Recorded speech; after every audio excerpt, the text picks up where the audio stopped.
You're listening to the Hayek Program podcast. This podcast includes audio from lectures, interviews, and discussions from scholars and visitors of the F.A. Hayek Program for Advanced Study in Philosophy, Politics, and Economics at the Mercatus Center at George Mason University. To learn more about the Hayek Program, visit hayek.mercatus.org. To learn about graduate student fellowship opportunities with the Mercatus Center at George Mason University for students at Mason as well as at universities across the globe, please visit students.mercatus.org.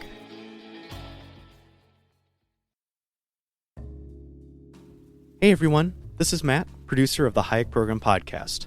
We've reached the end of another great year of episodes, and I hope you've enjoyed listening to and engaging with them as much as I have. The Hayek Program podcast is just one small piece of the F.A. Hayek Program, which is devoted to the promotion of teaching and research on the institutional arrangements that are suitable for the support of free and prosperous societies. If you would like to partner with us in this mission, we'd love for you to consider making a financial contribution this holiday season before the end of the year at donate.mercatus.org/podcasts. That's donate.mercatus.org/podcasts. Any donation you submit will go towards the production of the show as we bring you exciting new conversations with our scholars. Additionally, anyone who donates $75 or more, or makes a monthly contribution of $5 or more, will receive a copy of The Struggle for a Better World, signed by Peter Boettke himself. Again, the website to contribute at is donate.mercatus.org/podcasts. Thank you so much for your support of the Hayek Program podcast. We're really looking forward to what's in store for 2022. And with that, let's listen in on today's conversation.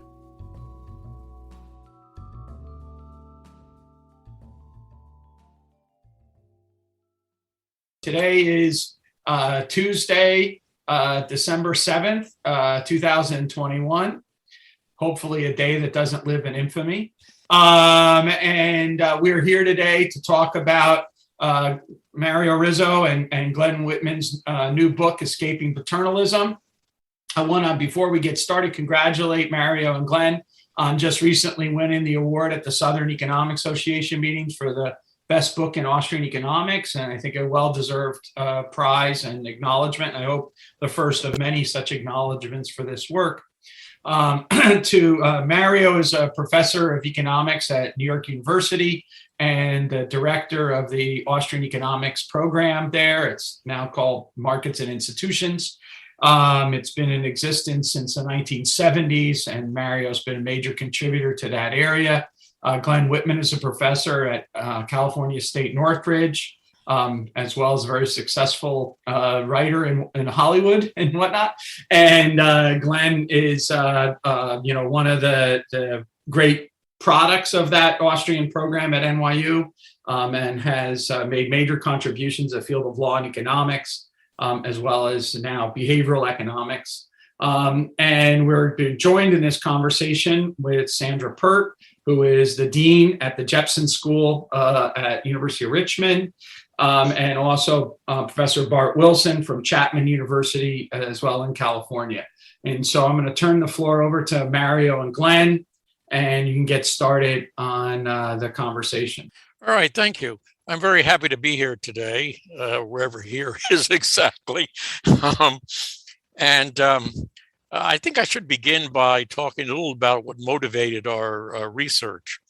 There were two articles in 2003, one by Sunstein and Thaler, and the other by Kammerer, Rabin, O'Donoghue, and others, both of which were provocatively named.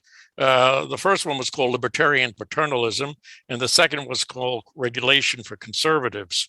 Both papers attempted to justify paternalistic legislation on grounds of behavioral economics. Their basic argument was that behavioral economics shows that people aren't fully rational. They make systematic mistakes that reduce their welfare. Therefore, there's room for targeted government intervention that will help better satisfy people's own preferences. These papers were just the beginning. Many more articles have followed this literature, and which we call, by the way, behavioral paternalism. Soon we realized that behavioral economics at least a good part of it, was moving rapidly into the field of political advocacy. Often, the behavioral paternalist approach is called nudging, emphasizing only changes in default rules and other seemingly innocuous interventions. But in reality, it's actually a wide-ranging interventionist agenda that reaches all the way from defaults to cooling off periods to sin taxes to outright bans and mandates in some cases. This is Glenn jumping in here. It's worth noting that this new paternalism is notably different from the old style of paternalism. And what distinguishes new versus old paternalism is the line of justification that they use. Old paternalism often came from a religious or moralistic point of view, and it would condemn people's bad preferences directly. So if you like the demon drink, that's a preference that you should not have and that we should not serve. But the new paternalism, on the other hand, supposedly took people's preferences as given. And it would argue that targeted interventions could actually make people better off, not according to somebody else's standards, but according to people's own standards. And so this is often called the by their own lights or as judged by themselves approach. And I think that argument in particular is what really got our attention as economists, because it seemed so implausible to us that third parties would be able to do better for individuals than they could do for themselves. And so we set about responding, and we've written a handful of articles on the topic. And this book essentially represents the culmination of that work that brought together all of those arguments and more. Now, there isn't one silver bullet response to behavioral paternalism. So our approach offers a series of challenges, which we sometimes call the gauntlet, ranging from abstract and conceptual to the concrete and applied. This involves, for example, challenging the concept of rationality that behavioral economists use to deem people irrational, or perhaps sometimes boundedly rational, and thus in need of correction. Challenging the bias interpretation is another feature of our work. And we challenge also the readiness of this literature for policy applications. We also highlight the knowledge problem of behavioral paternalism and note that the paternalist planner lacks a wide range of relevant knowledge that he would need to make in order to make welfare improving policies.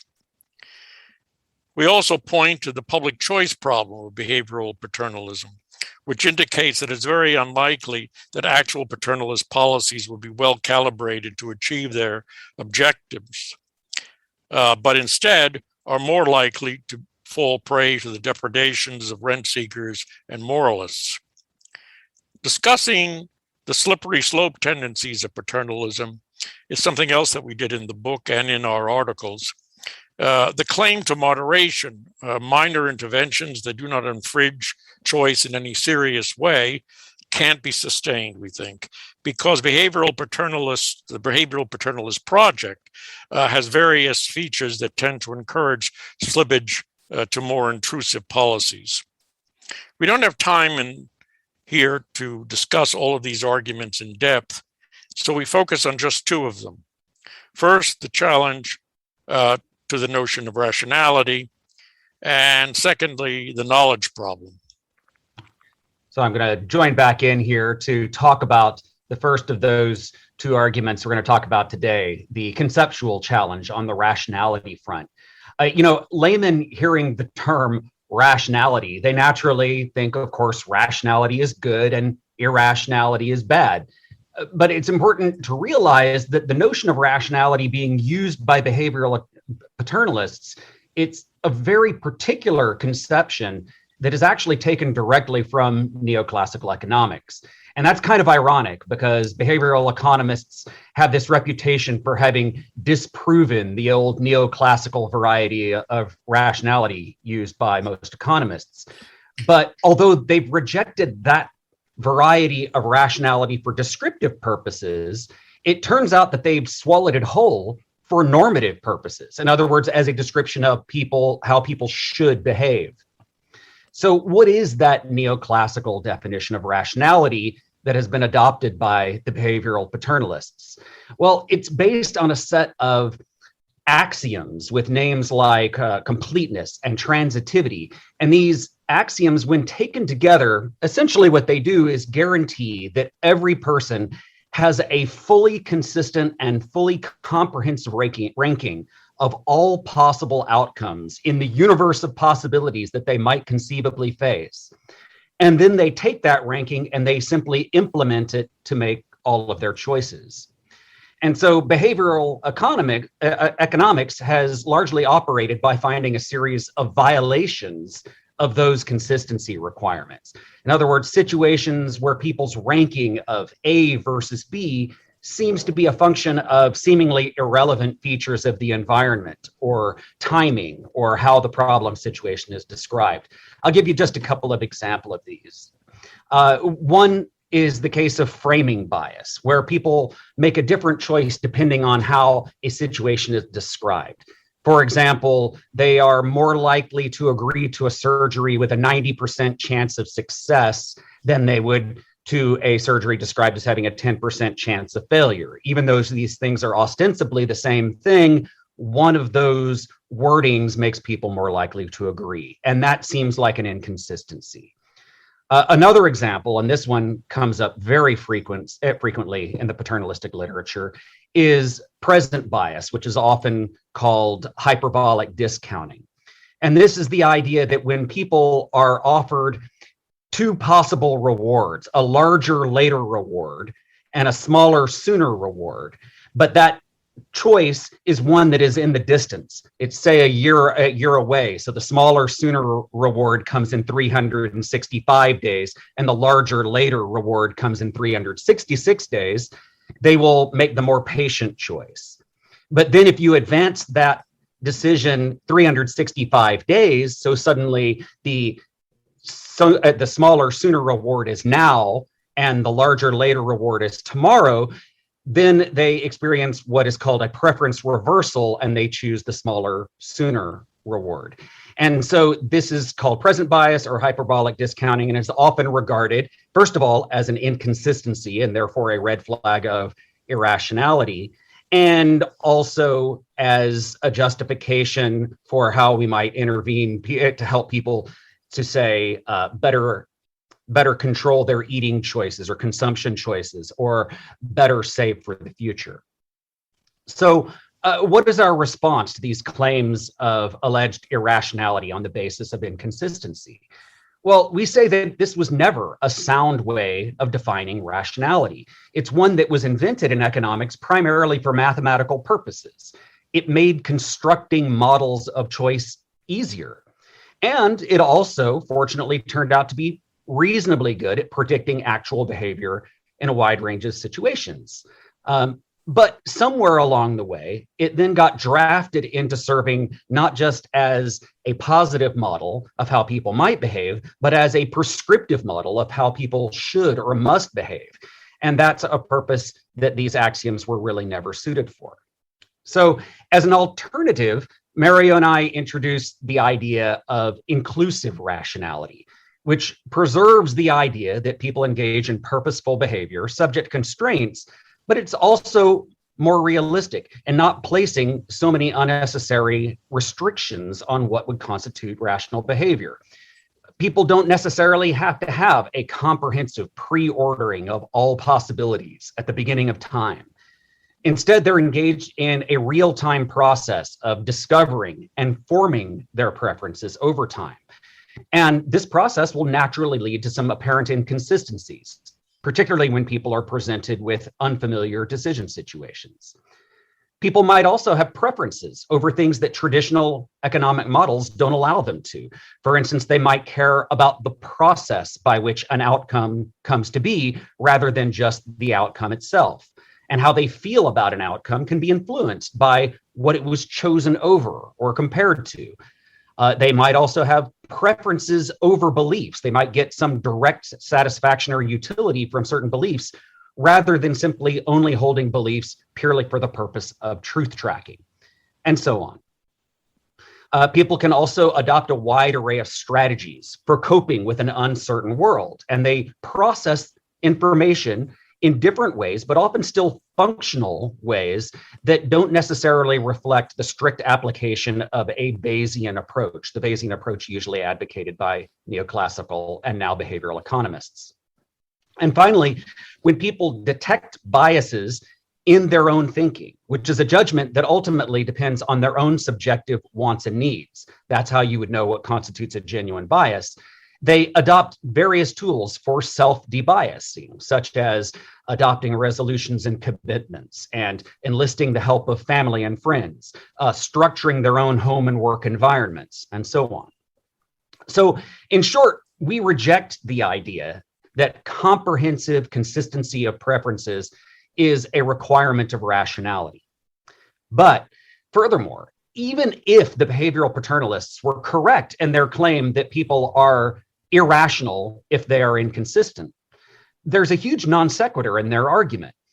Because in any case where there is an inconsistency of preference, that inconsistency can be corrected in more than one way. So for instance, if a person has inconsistent rates of time preference, as implied by the hyperbolic discounting approach, so they're sometimes more patient and sometimes less patient, this can be fixed or made consistent by making them either consistently patient or consistently impatient.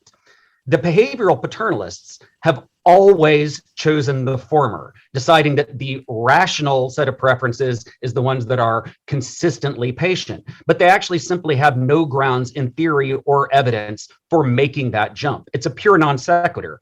And they commit the same kind of analytical non sequitur with respect to other identified inconsistencies of preference as well.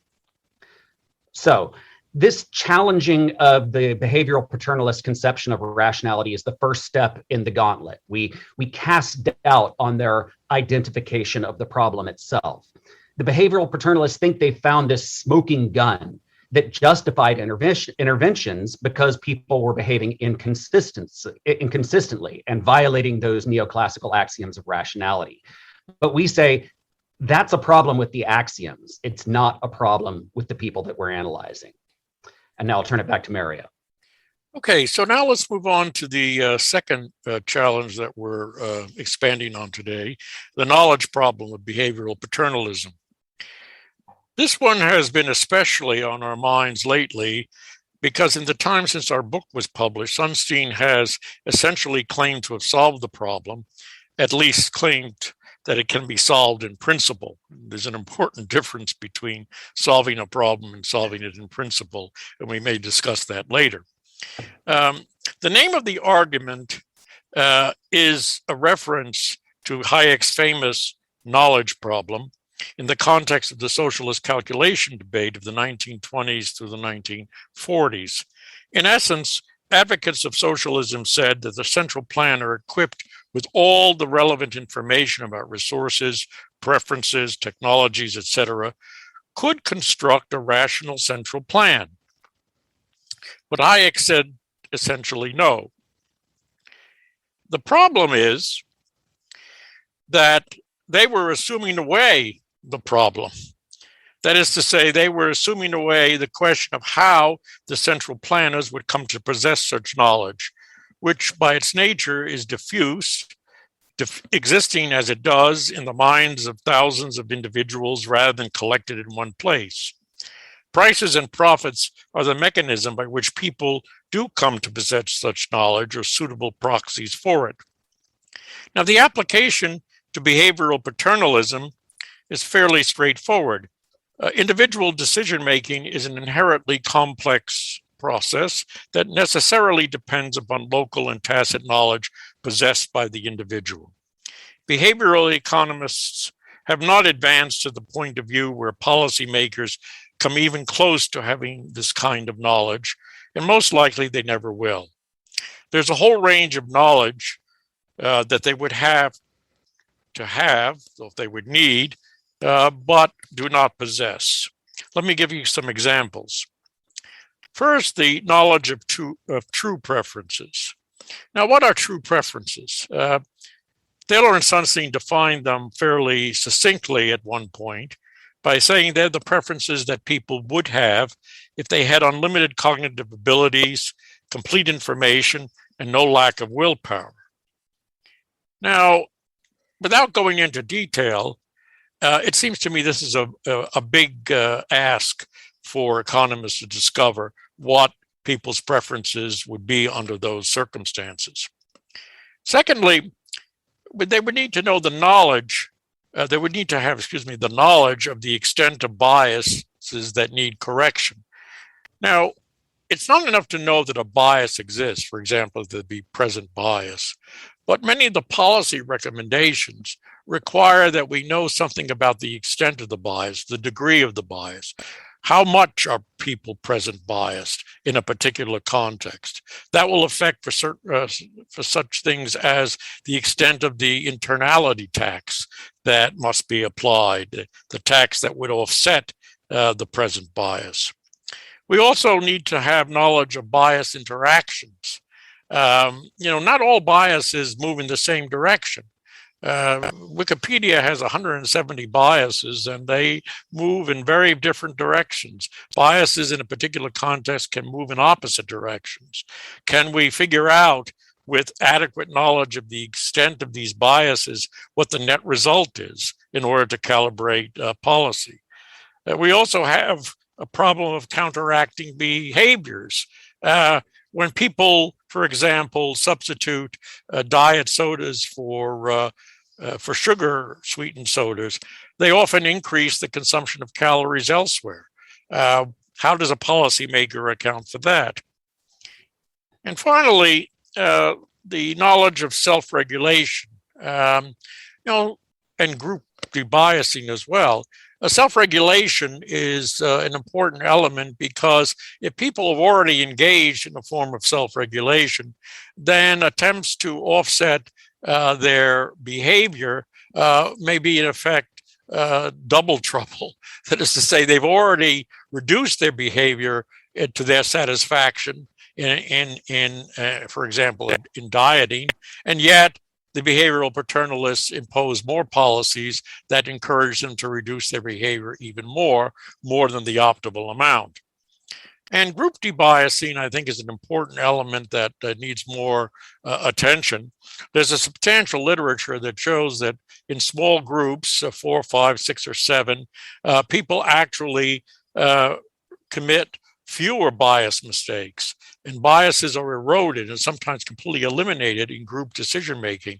And the relevance of all this is that a lot of decisions that people make are the outcome of discussions with other people, family or friends, and so they take on some of the characteristics of group decision making. So it may be the case then that in many of the policy areas, people are in fact debiasing themselves through discussions with other people.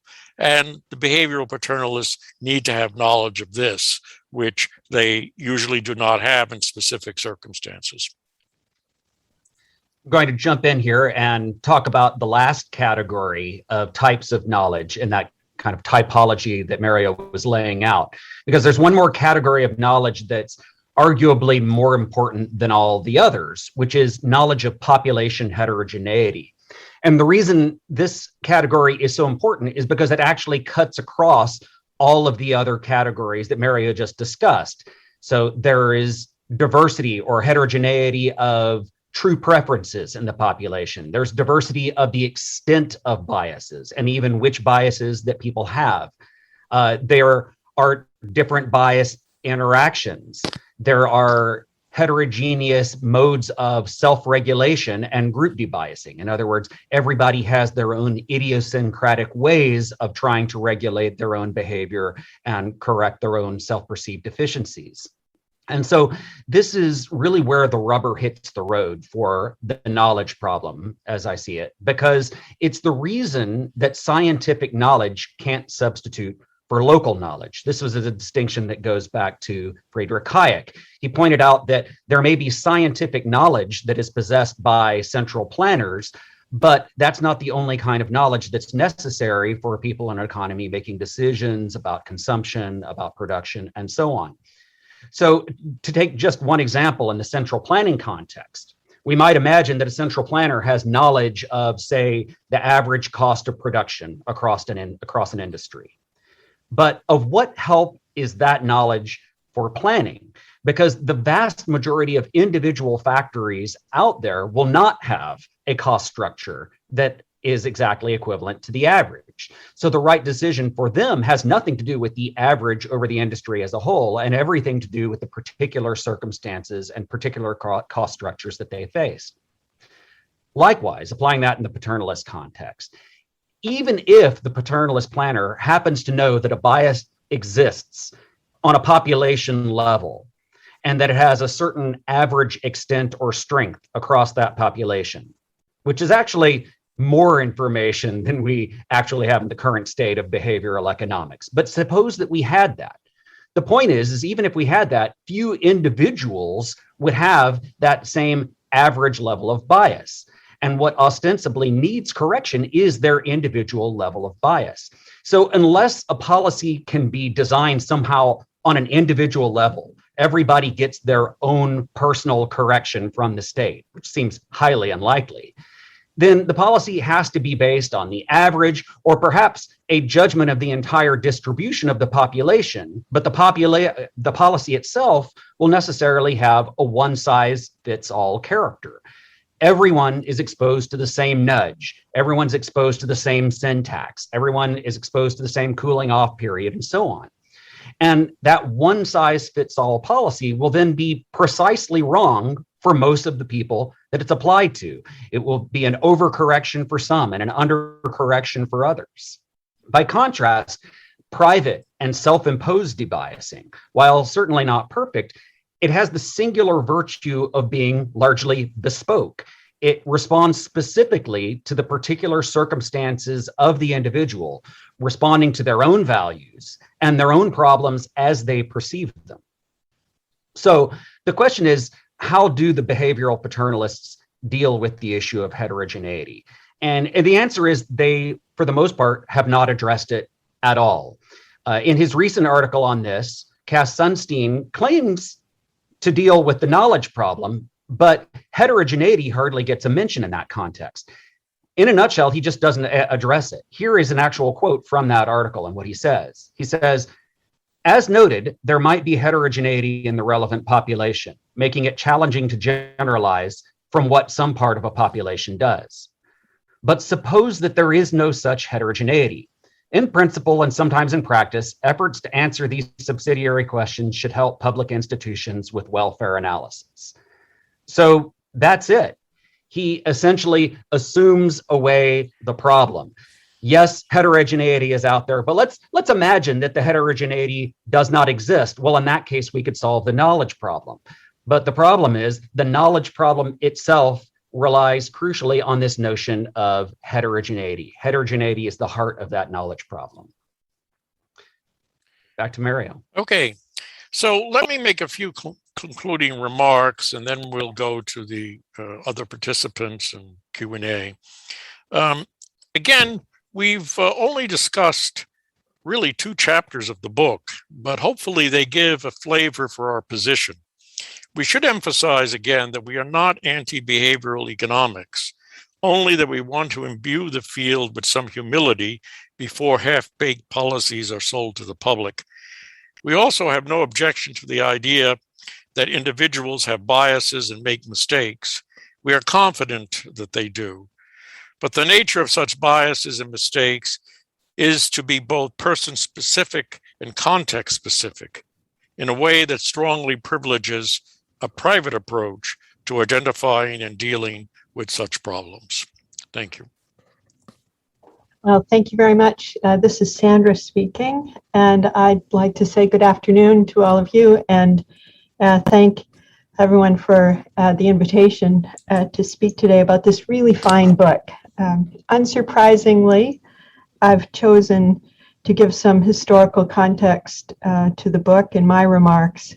So I'll be speaking a little bit about the old paternalism that Glenn just mentioned. In my remarks, I want briefly to highlight how the approach to human behavior and choice defended by Rizzo and Whitman in Escaping Paternalism has much in common with that of John Stuart Mill and Philip Wicksteed, and departs from the standard neoclassical account developed by William Stanley Jevons. I'll proceed as follows. First, I'll connect the Rizzo-Whitman case for limited paternalism, or as they call it, paternalist resistant framework, to Mill's approach and the no harm principle. And then I'll turn to Jevons and argue that he, by contrast, calls for a series of interventions to alter the entire locus of decisions of poor people, especially. Like the prescriptive paternalists with whom Rizzo and Whitman take issue, Jevons was confident that he knew how his subjects should act. He was ready and willing to recommend policies to correct their so-called improvidence and immorality. Jevons' purported disciple, who actually I think departed significantly from Jevons, Philip Wicksteed, provides a counterexample to the all-out policy attack advocated by Jevons. In contrast with Jevons, Wicksteed observed the world around him and sought to understand why and how people acted as they do. I would say that he's an inclusive rationalist. I'll conclude with some speculations about why Jevons, rather than Mill and Wicksteed, seems to have won the day in economic analysis and policy development. Speculations that I think are consistent with Rizzo and Whitman's important analysis. So starting with Mill, learning by choosing. Mill's logic is a testament to the difficulties associated with ascertaining regularities and making predictions in the face of what he referred to as pronounced multiplicity of causes, that's his phrase, in social science. The study of society was plagued by complexity, and in such circumstances, Mill insisted that, quote, no assertion which is both precise and universally true can be made respecting the manner in which human beings will think, feel, or act. That's from his logic. He allowed that what he called a separate and inexact science of political economy, dealing with the effects of a few main causes, such as greater gain is preferred to lesser gain, might be carved out from the entirety of social phenomena. The study of policy, however, was to remain within the full study of society, where, as he put it, the causes are so numerous and intermixed in so complex a manner with one another that even supposing their laws known, the computation of the aggregate effects transcends the power of calculation. But what exactly for Mill is the essence of human activity? To answer this question, I turn my attention to On Liberty, which describes people as agents who choose, who reflect, who discuss, and who learn. Indeed, On Liberty provides a strong rationale for why it is important for people to be offered a fulsome set of choices.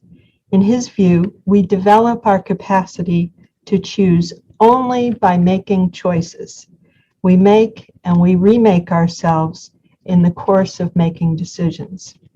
This possibility of remaking ourselves is a key theme in Rizzo and Whitman, and it features heavily in Mill's autobiography, where famously he talks about remaking himself. By making choices, we not only learn which ones are good and bad, but we also develop a range of abilities that are required to get along in life. As he puts it, the human faculties of perception, judgment, discriminative feeling, mental activity, and even moral preference are exercised only in making a choice. He who does anything because it is the custom makes no choice. He gains no practice either in discerning or in desiring what is best. That's from his On Liberty. Thus, for Mill, people are imperfect, but they're constantly exploring and possibly improving in the course of their interactions with each other. So the first reason for Mill's anti-paternalism stance is that by choosing for others, we deny their personhood. Mill also insisted, and more famously insisted, that when we try to choose for someone else, we frequently get it wrong. Since that's something that is more well known, I'm not going to belabor the point. But in sum, for Mill, society has no business interfering with a person's choices of how to live, at least up to the point where those choices do not cause harm to others. This, of course, is the famous no harm principle. Mill distinguishes between choices that affect oneself and those that affect others, what he calls self and other regarding choices. But what does he mean by harm? Choices that affect others are subject to a harm principle, but what does he mean by harm? And does the no harm principle imply that liberty is circumscribed in all cases of harm? By harm, Mill seems to have in mind something more than a transitory or a trivial hurt. He uses the word permanent and the words in the largest sense to describe harms. He means something that a reasonably informed person would anticipate, or that an actual harm of such sort has happened. Given Mill's presumption that people learn and improve via choice, it's no surprise that not all harms justify a prohibition on action. First, transitory and slight harms generally do not require a prescription, a centrally imposed prohibition. Simple conventions most likely will arise to deal with such situations. In these cases, notwithstanding his worry about social control, mutual approval might enforce a no harm set of conventions. So we might agree, for instance, that I will use my arm to cover my mouth when I cough, as will you, and our mutual worry about disapproving looks helps us to remember to do so. Moving on to Jevons. Jevons, unlike Mill, was much less worried about the difficulties associated with knowing why people choose as they do.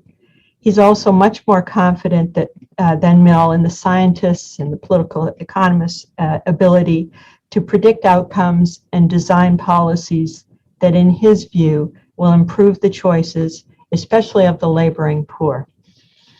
His procedure in the theory of political economy proposed the theoretical problem of utility maximization, solves for equilibrium conditions, and admits that these conditions pertain to an imaginary, all-knowing consumer. At the same time, Jevons recognized that consumers in practice do not attain these conditions. He outlined two reasons for this. Unsystematic mistakes that apparently average out over time. He's a little fuzzy on this, sometimes average out across consumers. And what he's much more interested in, systematic mistakes. The latter concerns him, as I say, the most. It's here that he sees a broad scope for education and apparent improvement. In his account, poor people were especially prone to such biases. Jevons worried that they systematically undersaved, they made poor work decisions, they married poorly, they underinvested in education, and they acquired what Jevons regarded as inferior tastes in music and many other things. These were the situations that warranted a wide array of policy interventions to move people closer to his all-knowing, perfect consumer. In contrast with Mill's emphasis on learning and remaking, there's no evidence to indicate that Jevons believed that people are motivated to find ways to improve themselves. At least there's no evidence that I can find. So the policymaker has warrant to reduce ignorance. The policymaker is to improve their subjects, its subjects morally. Roughly speaking, those two areas for intervention corresponded to improving the lot of the poor by helping them see into the future and then giving them the needed willpower to hold off spending too much in the present. In proceeding thusly, Jevons waded into what the behavioral paternalists would refer to as consistency, supposing that his subject lacks willpower. they apparently make decisions that they would later regret at some future date. In this, to use Rizzo and Whitman's language, the theorist Jevons stepped outside the mind to define what is good for it. By, as he put it, as Jevons put it, besieging the citadel of poverty and ignorance and vice, Jevons recommended a series of interventions to improve the poor in all dimensions. Indeed, his works reveal that he has in mind a vast remaking of their tastes. Wicksteed's inclusive rationality. Wicksteed's approach is consistent with that of Mill and Rizzo and Whitman. Like them, Wicksteed finds no reason to insist that subjects have consistent preferences. Indeed, he explores reasons why apparent inconsistencies make sense, and here he hits upon the costliness of thought. For Wicksteed, everything, including thought and discussion, is costly. Nothing is free. If one's internal computations come at a cost, then there's no reason to believe that the resulting choice will have the same properties as it would with free computations. Thus, there's no reason to preclude the favorite finding of behavioral paternalists of intransitive orderings. Supposing agents are purposive, one generally cannot count on their choices being rational, as modern economists understand the word. Wicksteed opined that, as he put it, no man's scale is completely consistent. And then he came up with a number of explanations for these apparent inconsistencies. So I hope I've given you a flavor of why or how Mill and the approach by Rizzo and Whitman are similar. And in addition, I've traced the similarities between Jevons and behavioral paternalists. Yet Rizzo and Whitman correctly highlight a key difference between early paternalism and that of behavioral paternalists. Glenn alluded to this. They argue that unlike early forms of paternalism, behavioral paternalists attempt to help people satisfy their existing preferences. By contrast, in his theory of political economy and throughout his economics, Jevons is clear that in fact a systematic remaking is in order for poor people only when their preferences have been attacked and reshaped on all fronts, from musical tastes to savings behavior and labor force participation decisions, would he be satisfied that we have remade poor people in accordance with the best advice of the economic theorist. An additional contrast perhaps goes unnoticed in Rizzo and Whitman. As I've just emphasized, Jevons and other late 19th century paternalists targeted the laboring poor in their analysis of purported irrationalities. By contrast, the behavioral paternalists posit mistakes in the choices of any and all consumers. In that view, we all suffer from biases and other forms of purported irrationality. Many, if not all, of the supposed biases examined by Rizzo and Whitman, including present bias, supposed lack of willpower, incompleteness, and intransitivities, do feature prominently in Jevons' late 19th century analysis of the laboring classes. Such biases also, as I've noted, provide wide scope for policy intervention. And perhaps this is why the neoclassical approach overthrew the earlier approach by Mill or the attempted realism of Wicksteed. Some experts who studied people and policy early in the 20th century seemed eager to step in and advocate wholesale remaking for particular groups deemed especially inferior. This leads to a final contrast between the early neoclassical perspective exemplified by Jevons and that of the behavioral paternalists, one that may well be significant and one that Mario, from his remarks today, may take issue with. So I'm not sure how much I want to push this. Those who wish to nudge consumers or producers are indeed confident in their prescriptions, but they do seem to be a far distance from the hubris that emerged and prevailed through the development of new welfare economics. Behavioral paternalists are neither engineers nor design theorists who prescribe wholesale remaking, as did William Stanley Jevons. Thank you. This is Bart, and I want to thank the organizers for the invitation to comment on Mario and Glenn's book.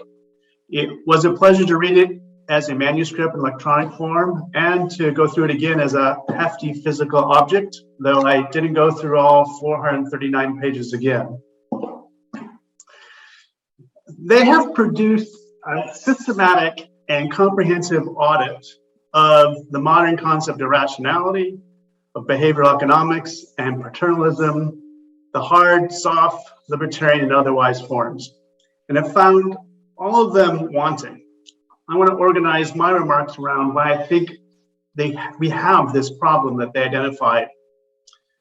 Their book fills several gaps in the nudging and paternalism behavioral economics literature by compiling a large swath of research in one place and then submitting it to a thorough cross-examination. This is no small feat. The literature which they draw upon is voluminous. Sure, the literature has been subjected to some well-argued critiques before, many of which have been out there for some time, but little has stuck. Behavioral economists and paternalists, as Glenn alluded to, remain undeterred and unreflective and unresponsive to their critics. The core behavioral economics literature, which I'm most familiar with, proceeds as if the science is settled. Hyperbolic discounting exists, it just does. The endowment effect exists, it just does. And as Mario mentioned, it goes on for another 170. But that was in 2019 when I looked up the Wikipedia page. In 2021, it seems there are another 42 new biases that have been discovered during the pandemic. As Glenn and Mario note, and you are no doubt well aware, many of these biases, quote, have attained the status of truism. And with Professor Richard Thaler receiving the Nobel Prize for his contributions to behavioral economics, and they are indeed contributions, there now seems to be a problem of concentrated conceptual confusions and dispersed empirical evidence. Behavioral economics is a special interest of standard social science, and escaping paternalism is a constant, concerted effort to collect that evidence of biases in one place and subject the whole to a rigorous synthetic re-examination. So how is it possible for a field of study to need such a re-examination when its main contribution, in the words of Thaler himself, is, quote, the recognition that economic agents are human and that economic models have to incorporate them? What could possibly go wrong with making economics a little more human? Mario and Glenn identify the source of the problem in the preface in chapter 1, and I think correctly so, as the notion of what is meant by rational and the concept of rationality. Rationality in economics has come to the point of, as they put it, dictating the normative structure of preferences and beliefs a priori. In contrast, Glenn and Mario espouse what they call inclusive rationality, purposeful behavior based on subjective preferences and beliefs in the presence of both environmental and cognitive constraints, end quote. To me, this sounds like Mario and Glenn are likewise interested in economic agents as human beings.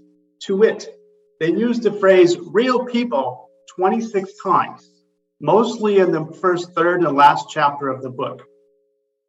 Now, as an experimental economist, my guard naturally goes up at the sound of the modifier real.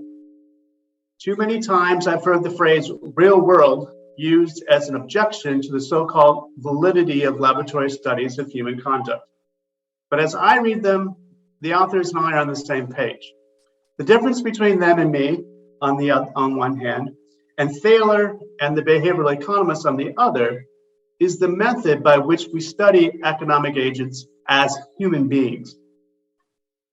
Prior to the advent of behavioral and experimental economics, the modeling of preferences and beliefs in economics had become, and it still is, a glamorous exercise. I mean glamorous in the full Virginia Pastrell sense of the word. That mathematics of preferences and beliefs give the appearance of effortlessness to the description/explanation of ordinary human conduct. And the compactness and simplicity of its logic creates the illusion of a more attractive appearance for its subject matter. In the 1990s and 2000s, behavioral economists took the illusion, the glamour, of preference modeling at face value and added their own shiny veneer of empirical science with equally compact and simple tests of such models. Behavioral economics remained just mysterious and idealized enough so that the behavioral economists and their readers could identify with their descriptions and explanations of human behavior. I say descriptions and explanation because you can never pin experimental behavioral economists down and what they're doing with their models. Consumers of behavioral economists think things like, it seems reasonable from my experience that people I know are overconfident in their abilities, and economists are no less loss averse than everyone else. But the glamour of the scientific method in behavioral economics is translucent, only showing the things that behavioral economists are looking for, namely anomalous to, quote, rational preferences. Behavioral economists think they're not fooled by the glamour of the standard neoclassical models. They think that they have unlocked the modeling spell that bewitches the average economist's interpretation of human behavior. They think their experiments reveal the true preferences of ordinary people. What Mario and Glenn argue is that behavioral economists are still caught in the glamour of their experiment. They can't see that the true preferences of a different, but still neoclassical sort, are likewise a mirage. They fail to see, once the glamour of the standard neoclassical models is removed, another glamour of ugly, warted preferences in ordinary people. What they do see are their policy prescriptions as an antidote for the infection that causes those ugly preferences. So the difference between Mario and Glenn and behavioral economists is that Mario and Glenn are not fooled by the glamour of neoclassical models and the behavioral economist experiments. They see human beings in example after example in chapters 3 through 5 for what we are: complicated, messy, difficult to pin down creatures. They show, for example, that the intransitivity of preferences, quote, can be created or dissolved by virtue of description. The problem is not that some people sometimes don't have transitive preferences in need of transmitizing.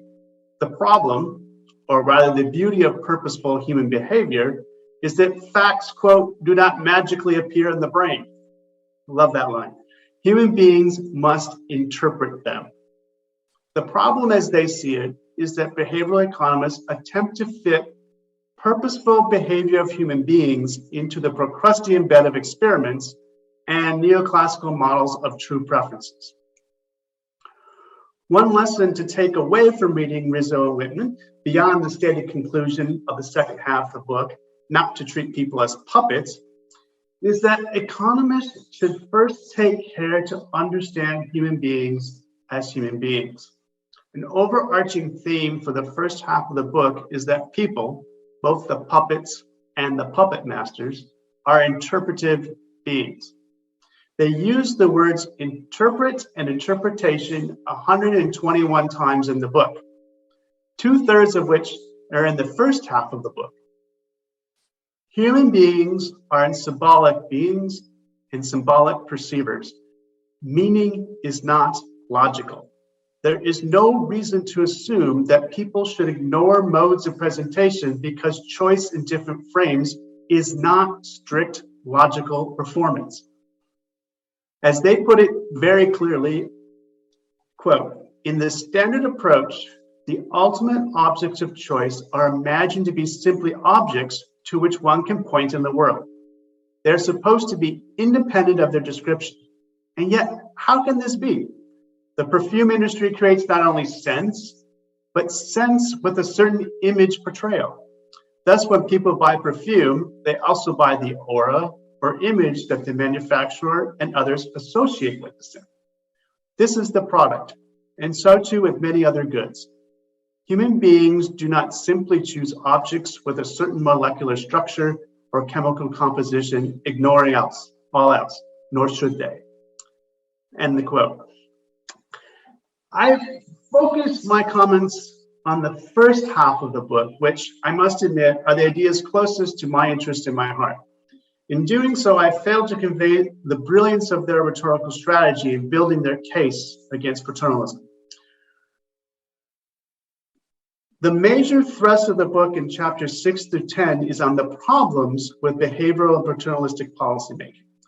I will only say that the argument in this section is meticulously and clearly presented, as the authors, and this is the key part for the oral structure of the book, helpfully return to the same examples from the beginning to the end of the book. That took real care. I'd also add that chapter 3 and its appendix should be required reading for all graduate students in economics. It is a fantastic primer on rationality and revealed preference in economics and the meaning thereof, which no one ever wants to seem to talk about.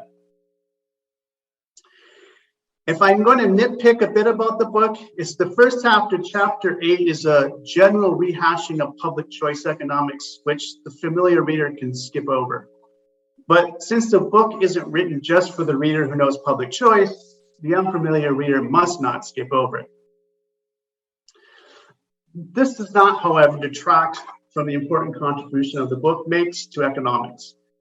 I wish there was a way to nudge behavioral economists to read and respond to it, for I'm confident that their true preference is to read it and to come to grips with its arguments and conclusions. If they haven't or they won't, I'm sure we can come up with a bias as an explanation of why. So I really appreciate both Sandra's and Bart's interventions, as well as your description as you laid out.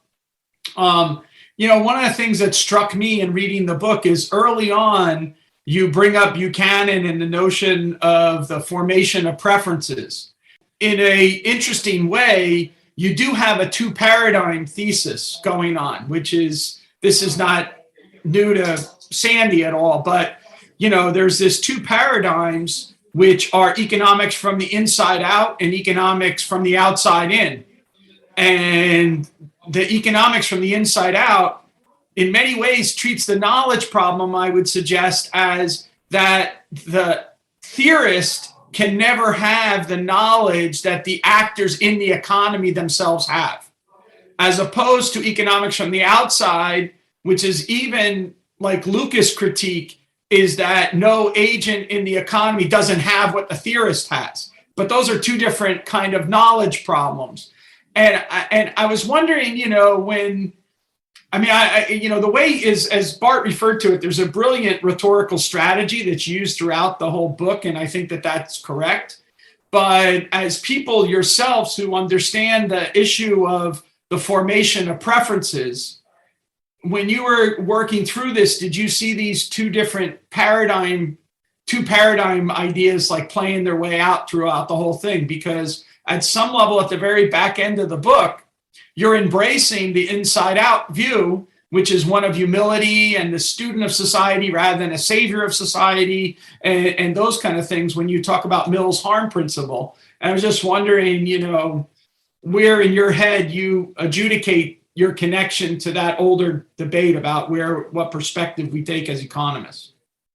I think the short answer to your question is that no, we didn't think about it in those terms. But if I understand you correctly, it is something that was going on as we thought through these issues. In particular, I think it nicely lines up with this distinction between local knowledge and scientific knowledge. Yeah. So what the behavioral economists believe they found is relevant scientific knowledge that the planner, the theorist, or the policymaker may have access to in a way that the individual does not. And so essentially what they're saying is you have biases operating in your choices and you're unaware of them. And so in some ways that's a challenge to the primacy of local knowledge and to the primacy of individual knowledge of preferences. In some sense, they say, well, we may have knowledge that is relevant to your own personal decision making that you lack. So what is the response to that? I mean, one response is simply to say that may well be true, but it does not diminish the importance of the local knowledge, the tacit knowledge that is possessed by the individual himself.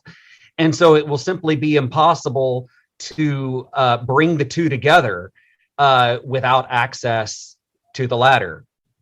The other question goes to the heterogeneity issue that I talked about earlier, though, is that the kind of scientific knowledge that the behavioral economist brings to bear is not necessarily going to be directly applicable to the individual. I might be able to say, well, 20% of people in society happen to have a form of present bias or hyperbolic discounting. Is that true for this particular individual? Who knows? And who's in a position to say whether it applies in this particular instance? And who's in a position to say how strong that bias is in this particular case? So it might very well be the case that behavioral economists can share that scientific knowledge with people. And Mario and I, repeatedly say it is not paternalistic to share information with people unless the purpose of doing so is strictly to manipulate their behavior rather than providing them with additional information. But it's up to the individual to decide how to process that and apply it to their own particular case. Mario, did you have anything to add to that? Yeah. Well, I'm not convinced that people don't know they suffer from some of these biases, because many of these biases are just concepts or notions that were part of the sort of folk wisdom that people had before they were given scientific names. I mean, people in effect know about present bias. They know that they make plans, and then sometimes they depart from the plans when the smell of the cake is in front of them.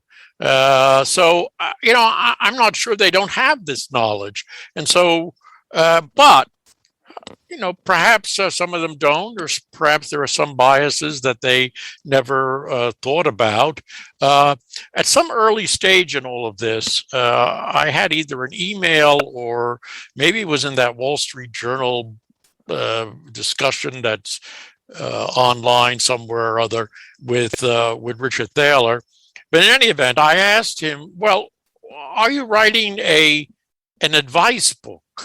In other words, it was unclear at the very beginning how much was the role of government in their system and how much was the role of private entities, how much was advice. I said, you teach in a business school. So are you giving advice to businesses about automatic enrollment?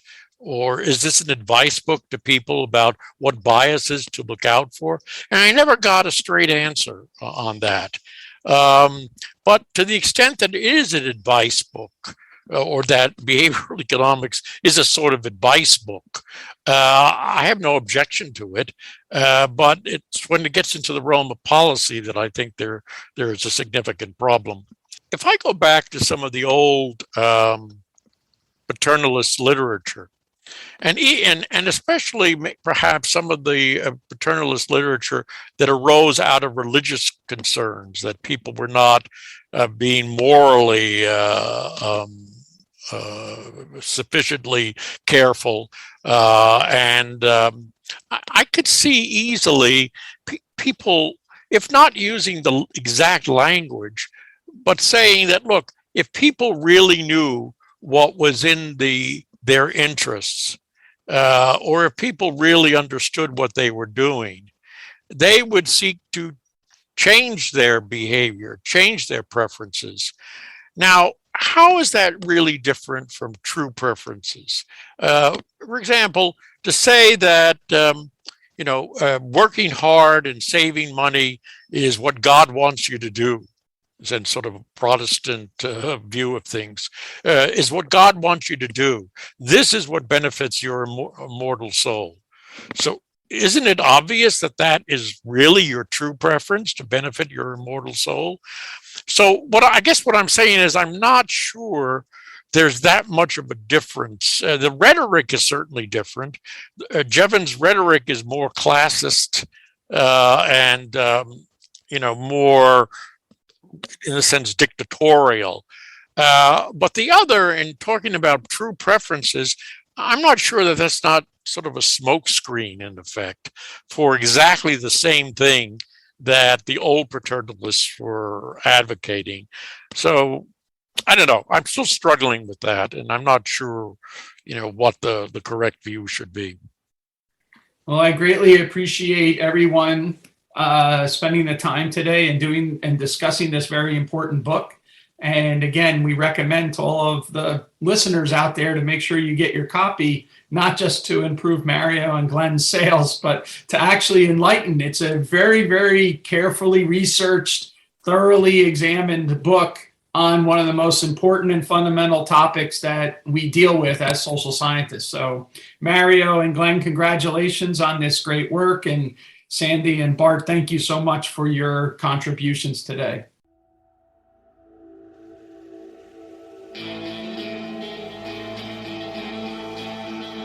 Thank you for listening to the Hayek Program podcast. To learn more about the research, scholars, and work of the Hayek Program, visit hayek.mercatus.org. For more information about graduate student fellowship opportunities for students at Mason as well as at universities across the globe, please visit students.mercatus.org. We hope you recommend students to our programs or consider applying yourself.